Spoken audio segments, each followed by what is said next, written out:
Going live. Hi, everybody. Can you hear me out there? We're live on YouTube. Wait. Let me check the dome, make sure everybody's safe. Everybody has to be 10 foot away. Okay, I have Bernie Earls with me, and everyone's safely away. Hi, everybody. I'd like to welcome you to Muddy Run. My name's Ted Williams, and I'm the president of the Rittenhouse Astronomical Society. Boy, we have a beautiful night over the park tonight. The Milky Way is just showing itself, lightly visible, and we still have that summer sky straight over top of us tonight. My name's Ted Williams, and again, I'm from the Rittenhouse Astronomical Society. We are the educational unit here that provide the education and the instruction at Muddy Run. Muddy Run is actually owned and operated by Exelon Generation. So let's do a little plug up front for everybody. Exelon owns and operates the facility right here. If you want to learn more about them, you can find out about right here, all about Exelon. If you'd like to drive or career there, here's where your careers are. I believe we're in the community section somewhere there. So Exelon funds the facility, and we're on Muddy Run Park here. Muddy Run Observatory is at the Muddy Run Park Exelon Generation Facility. This is the Rittenhouse Astronomical Society site, and I wanted to bring this up to you because we're still a business. We're still running that business. And if you look right up top here where it says members, donations, if you would like to make a donation, you're more than welcome to do that. If you like what you see and you want to keep going right here. If you want to become a member with us, our membership is $35. It gets you this spring some exclusive nights out here at the Muddy Run Observatory. And we also do some live events and some forums you might be interested. So the website is right here in the background, and if you look, we have another event coming up here at Muddy Run. This is the Muddy Run portion of the website.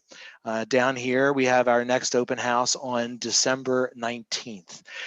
If you go up top, we have a meeting coming up here for Rittenhouse on November 25th. That'll be Ken Kremer. He'll be doing a space report for us. And we have our holiday gathering coming up on Zoom also. So with all that aside, I'd like to stop that share.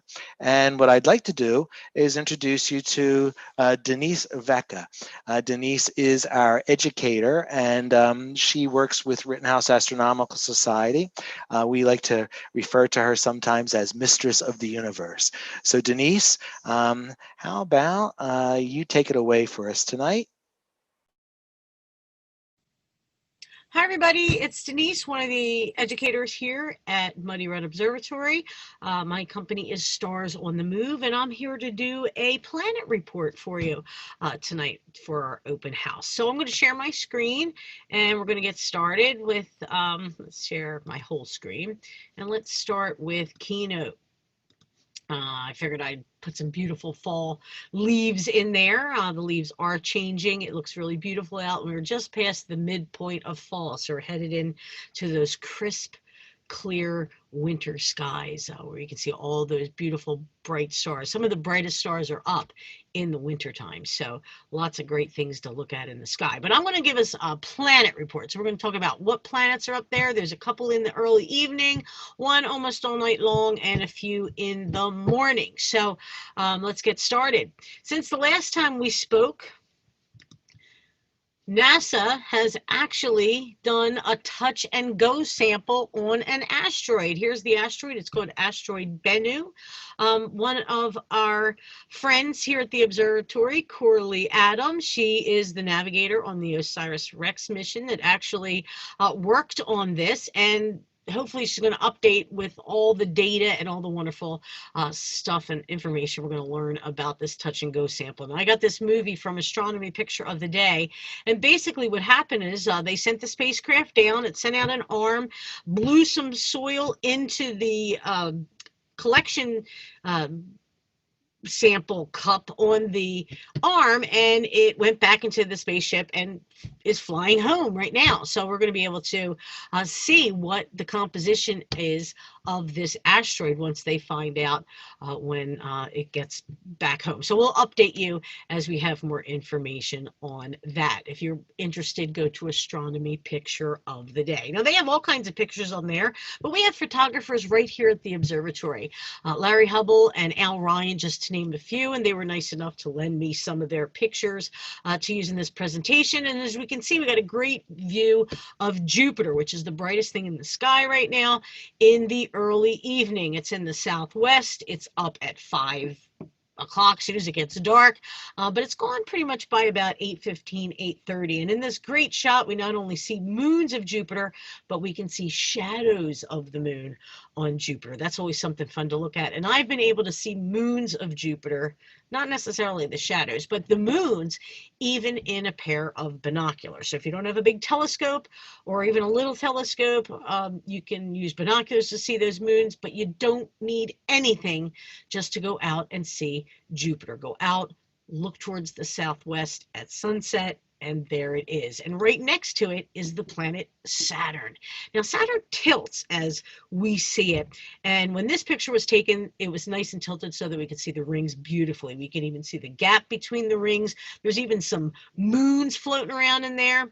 And that's what we think the rings of Saturn were. We think it was a moon that maybe got busted up and now is a ring system. And it's actually not a big solid ring. It's millions and billions of chunks of rocks and ice, some really small grains of sand, and some as giant as houses. God of war, probably because it looks like it was made out of blood. And this planet is up just about all night long, which is pretty cool, because if you're a night owl like me, or you're eating dinner, you can't get out till 9:30, 10 o'clock or something like that, you can still see Mars, and it's easy to find. You go out, you look up, it's right there, right up there. Mars is a lot like Earth. It's got a little over 24-hour day. It's got 4 seasons. It even has polar ice caps and water. So that's a good thing. And it is the next great adventure. After we go to the moon, which is proposed for 2024, we are going to use that as a stepping stone to send humans to Mars. So hopefully that'll work out for us. But until then, we can go out and look up and see Mars anytime we want to over the next month. So lots of opportunities, hopefully with some clear skies. Now, Uranus and Neptune are also up there, but you do need optical aid. You cannot see them without it. Even under dark skies, it's pretty much of a stretch. I've been able to see Uranus in binoculars. Not really great with Neptune. Have seen it through the telescope here at the observatory, and that's pretty much what it looks like, a little blue dot. You can't really tell the two apart in a telescope, but hey, you might be interested in checking off all those planets, so they're up there early in the evenings as well. In the morning, we have Venus and Mercury, and if you look at this picture, you'll notice that Venus looks like it's going through phases, and Mercury is only a half of a Mercury, or a quarter, if you want to call it that. Yes, the inner planets do go through phases as seen from Earth, just like the moon. And speaking of the moon, we are heading into new moon. I know, bad joke. But we are heading into the new moon. That's when we don't see the moon in the sky. So if you're wondering where the moon is, you're not going to be able to see it because the sunlight is shining on the far side of the moon, the side that we don't see. Because the moon spins and rotates at the same rate of speed, we only see one side of the moon. And we'll get into that maybe in a new lesson for a different open house. But speaking of the moon, I just had to show you another great picture from Astronomy Picture of the Day. This picture was taken by an astronomer in Italy who went around the country and took pictures of the full moon over years from different locations with different amount of pollution in the atmosphere, different sky conditions, eclipses, things like that, to give us the rainbow spectrum of the beautiful full moon. And the only thing that is set up in this picture, I mean, everything is real, is the spiral. That's the only thing that was actually composed, and I guess the artistic way that he placed the colors, but these are all real pictures that he has taken over, I think it was 10 years of the moon. If you're interested in this or more about Comet Bennu or any of the planets or just beautiful space objects, remember, astronomy picture of the day. Okay, so let's get out of Keynote and let's go to Stellarium. And I'm going to see if I can make it full screen for you. There we go. We're actually going to zoom in and we're going to face south. Astronomers like to face south because that's where you find the planets. They're never going to be back in the north. They always follow something called the ecliptic. And the ecliptic is made from constellations, some constellations that are up there tonight, the Summer Triangle. They are not part of the ecliptic. The ecliptic ones, you've probably heard of them. Sagittarius, Capricornus, Aquarius, Pisces, Aries, they're all up there. And that is the zodiac, or a pathway in the sky that all the sun, the moon, and planets seem to journey. So there'll never be planets up here during towards the zenith or the top of the sky directly. They will always be in one of the constellations of the zodiac. We even have Taurus over there. So Jupiter and Saturn, as you can see, are pretty close. They're up there early in the evening. I have time set for 5:45. And you'll notice that they are very low. So if you have lots of trees and stuff, once again, I was looking at them a couple of nights ago when it was clear, and by 8:30 could not see them at all. So get out early. We put the clocks back so it gets dark early, so you have no excuse not to get out there and see Jupiter and Saturn. Mars is a little bit easier because it is up a little bit later. And in fact, I'm going to move time, and we're going to see when Mars is at its highest. And that is going to be about 9 o'clock. So 9 o'clock is a good time to get out there. Not only can you see Mars, Uranus is to the east of Mars. Neptune is over this way. It's really dim, so it's not loading in my program just yet. But you can see how Mars is beautiful and red. And it doesn't twinkle. Planets don't twinkle like stars do. They reflect light. They don't make their own.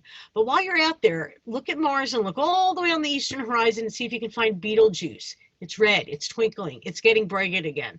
Last year it was dimming because basically it sneezed and threw some dust out, and that dust was blocking our view of Betelgeuse, and everybody thought it was going to explode, and everybody was like, whoa, what's going on with Betelgeuse? Well, now that the dust is clearing, we can see Betelgeuse again. Maybe he should have worn a mask. I don't know. But you can look at Betelgeuse and Mars, and you can see how they both look red, but you can see how the star twinkles and the planets don't. Betelgeuse is the armpit of a very influential guy up there. His name is Orion the Hunter. And Orion is chasing the bull in the sky, and he is actually part of something known as the Winter Circle. Whoops. Oh no. How do I get that back? There we go. The Winter Circle. And the Winter Circle has all those beautiful bright stars that we associate with the winter months. Taurus the bull, we have Auriga the charioteer, the Gemini twins. I'm going to move this a little bit faster. The Gemini twins are over here, Castor and Pollux. There we go. And the big and little dogs, Orion's hunting companions. And they are up by 9, 10 o'clock, very easy to see. By 12:30, that's when Sirius is getting higher in the sky. It is lower in the circle, so it actually rises a little bit after Betelgeuse. But if you're seeing the full winter circle, you're heading into the early morning hours. And that's when you want to look for Venus and Mercury. Right before the sun rises, the constellation of Leo the Lion will rise, and then we have the constellation of Virgo. You probably might not see all of the constellation Virgo, but you will notice the bright planet Venus. Let's stop this. There she is, and Mercury down by her feet. But look at the horizon. It's glowing because these are right before the sun.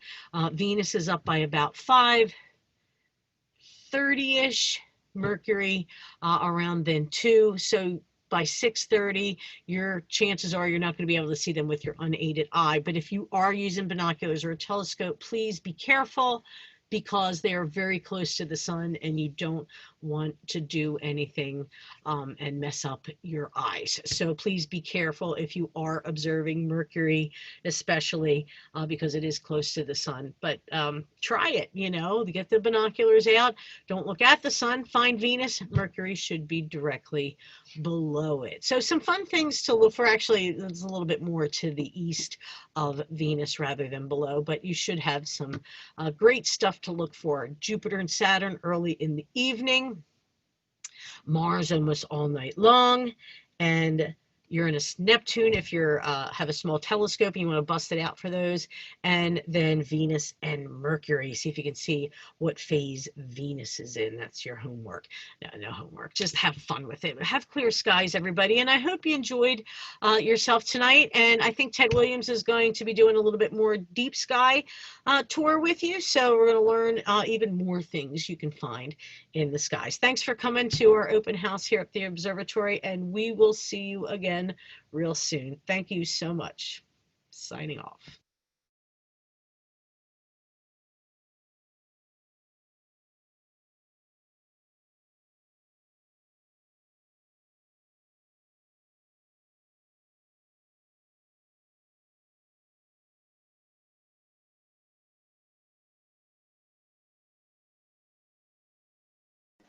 Check 1, 2, 3. All right, we found our volume. Well, this is what happens when you don't have our entire tech crew here, but we're still live.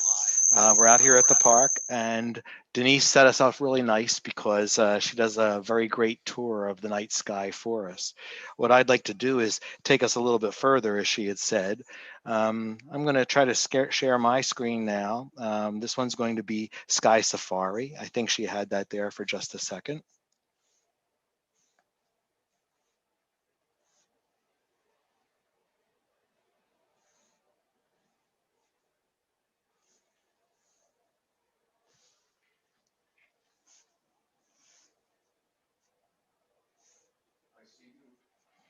I know.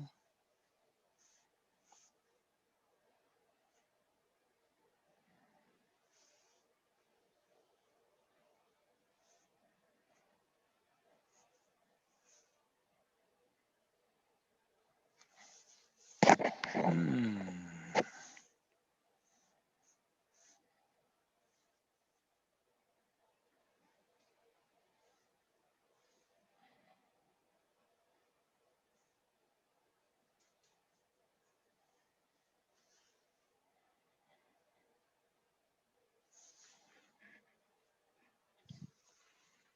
What are you seeing, Bernie?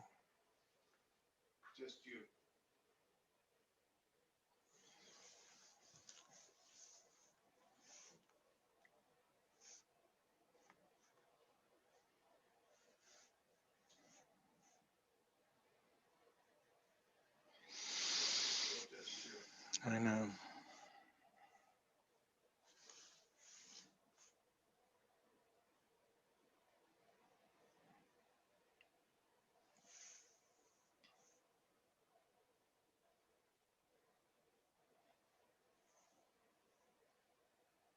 I guess we'll take that out in the edit.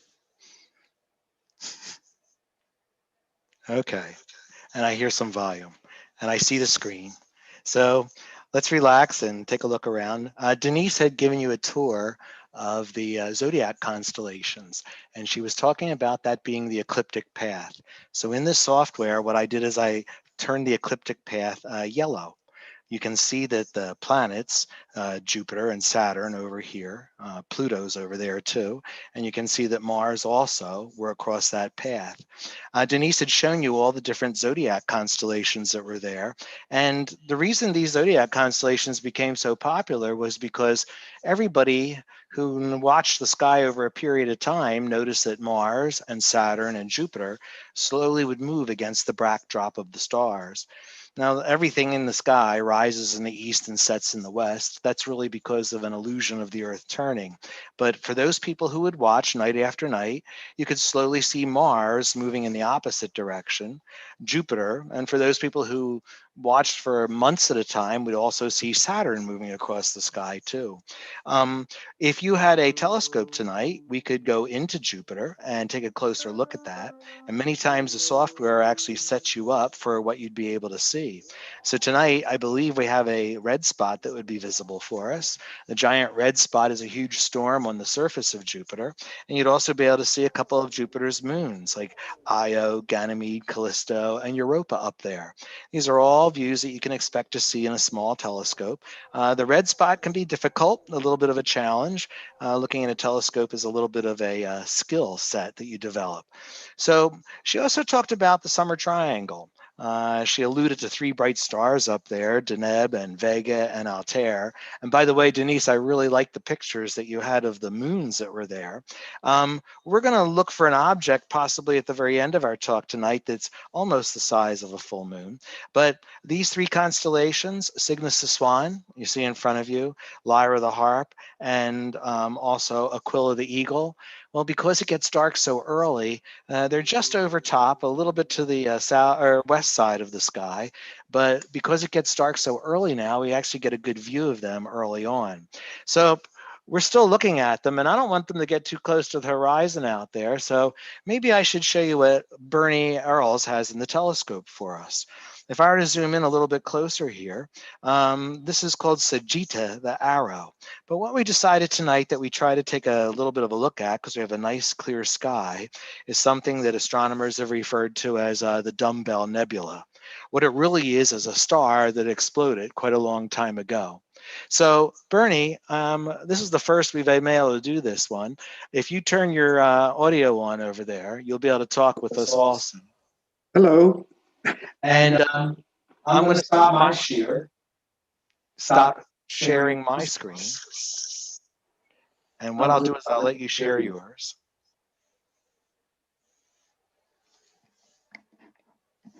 Can you get yours there?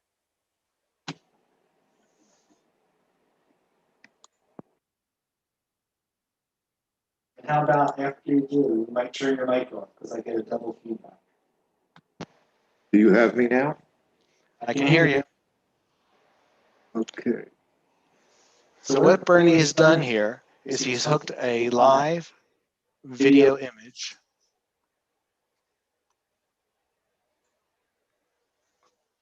through his camera. We're using the Celestron Edge telescope in the observatory.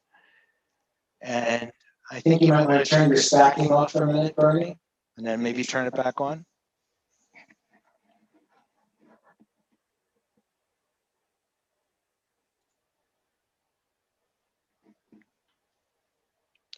So what we're looking at is a star that exploded.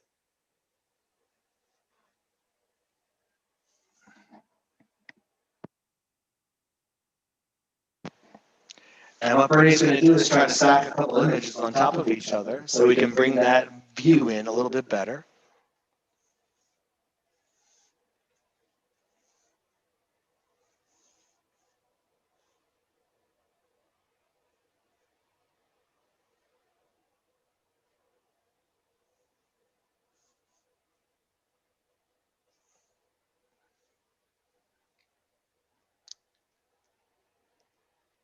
Bernie, if you want to tell us a little bit what you're doing. Right now, we're taking 2 4-second images and stacking them on top of each other.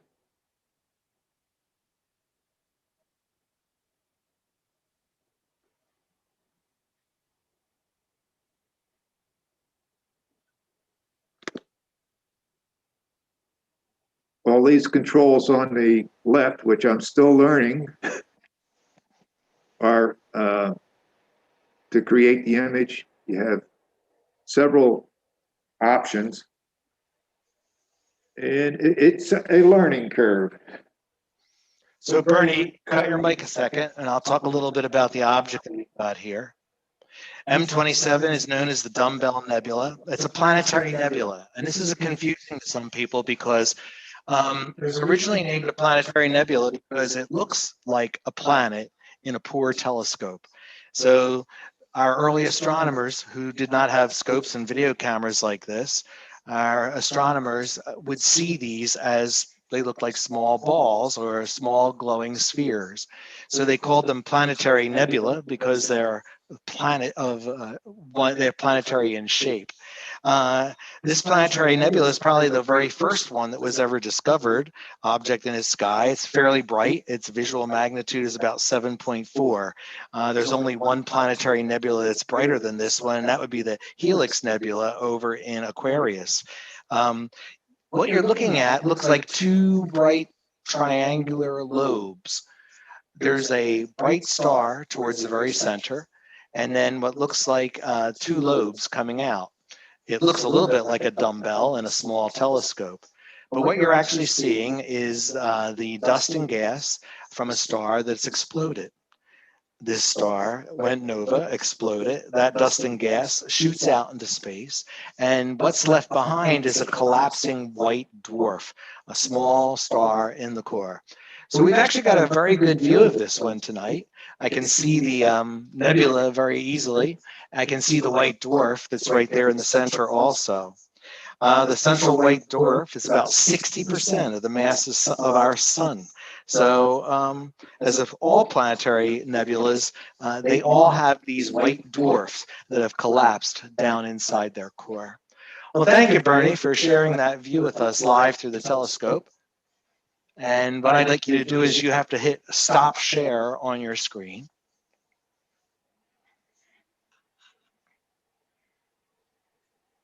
Can you find it?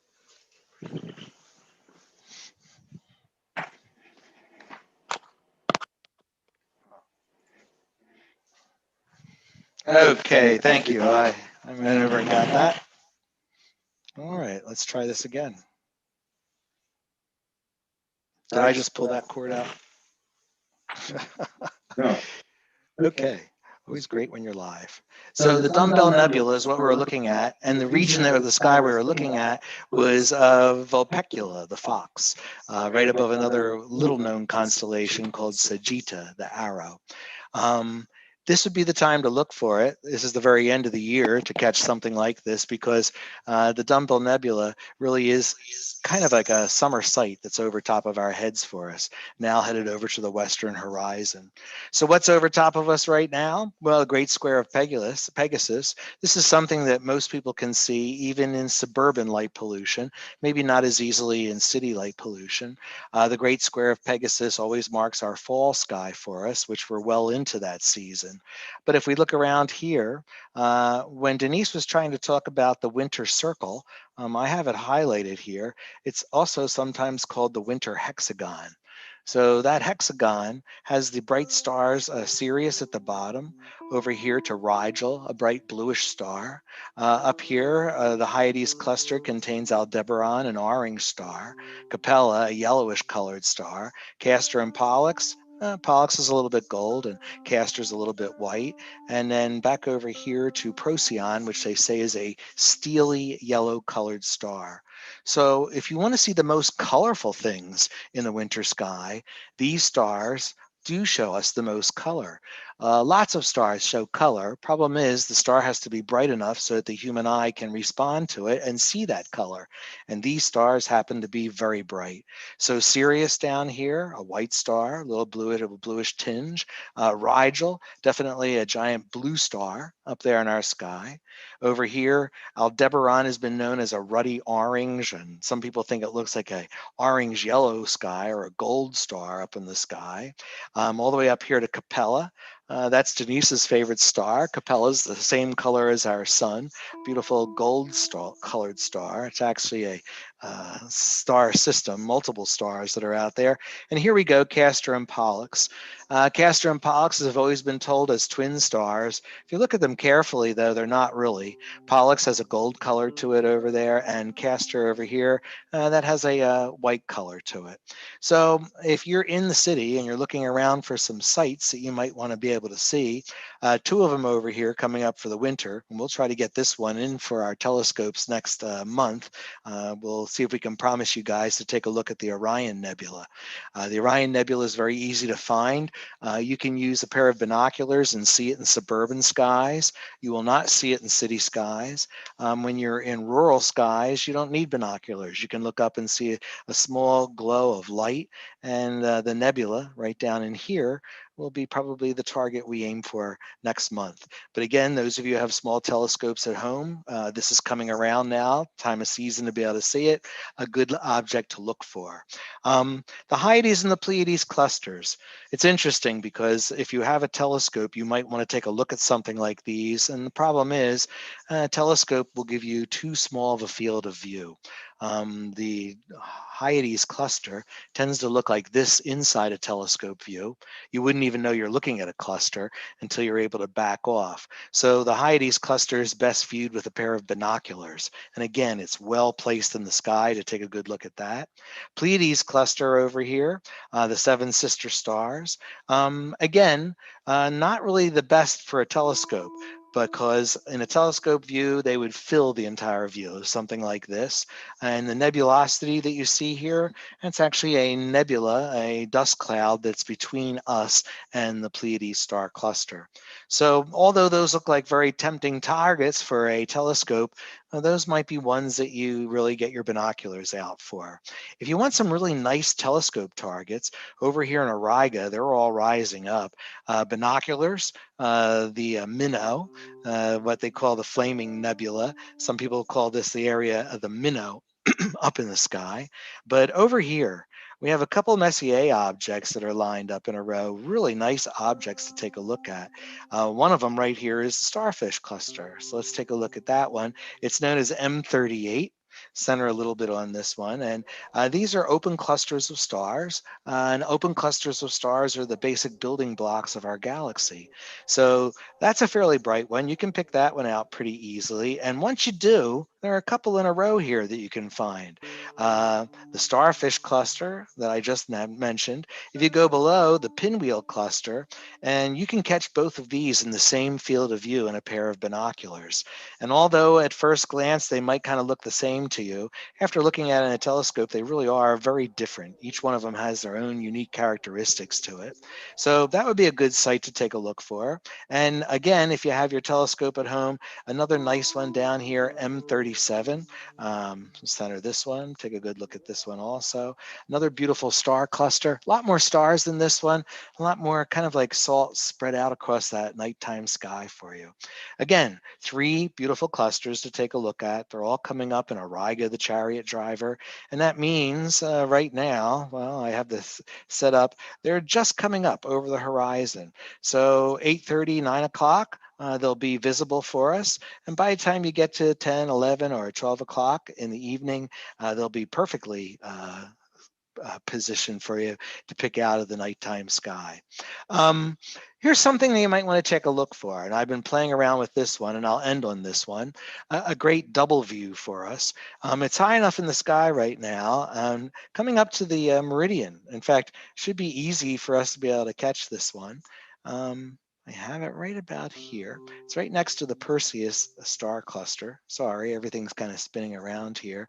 It's the double cluster of stars. I'm going to center those for a second for us. And for those of you starting out with a telescope, this and also binoculars, all I can say is highly recommended view. Two beautiful clusters, open clusters, side by side in the sky. You're looking some 7,000 light years away to see these clusters. And they're not really related to each other. They just happen to be aligned in their alignment of view or in sight of view. If you notice, the top one has a couple of red stars in it. And the bottom one has a couple of yellowish stars that you can pick out of the sky. Truly is a beautiful sight to see in the sky. Well, I can tell that the Earth is rotating and the dome is turning, and I'm going to stop our presentation here. So let's see if I can stop this for a second. End that share. And I think we can do this one. Yep.